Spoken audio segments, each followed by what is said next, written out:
টনডং পৃথিবীর সবচেয়ে বড় গুহা। এই গুহা এতটাই বড় যে এর ভিতরে একটা নিজস্ব স্বয়ংক্রিয় ইকোসিস্টেম রয়েছে। এর মধ্যে রয়েছে নিজস্ব আবহাওয়া ব্যবস্থা।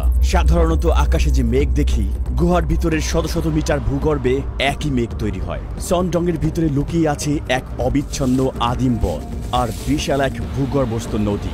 স্বচ্ছ মাছ থেকে শুরু করে রঙিন বানর, এখানে সবই দেখতে পাওয়া যায়। এই গোপন জগতে বাস করছে 250টিরও বেশি উদ্ভিদ ও প্রাণীর প্রজাতি।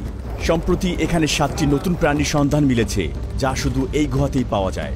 প্রায় 9 কিলোমিটার দীর্ঘ এই গুহার ভিতরে রয়েছে 38.5 মিলিয়ন ঘনমিটার জায়গা এবং এর পথঘাট এতটাই বিশাল যে এখানে 40 তলা উঁচু একটি দালান দাঁড় করানো যাবে।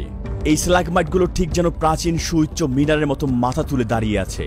এই গুহার ভিতরে হাঁটতে হাঁটতে নিজেকে ছোট কোনো কীটপতঙ্গ মনে হওয়া খুবই স্বাভাবিক। পাথর কি কখনো নিজের দিকে নড়তে পারে? সনডং এ এমনও ফাইটোক্রাস্ট পাথর রয়েছে যে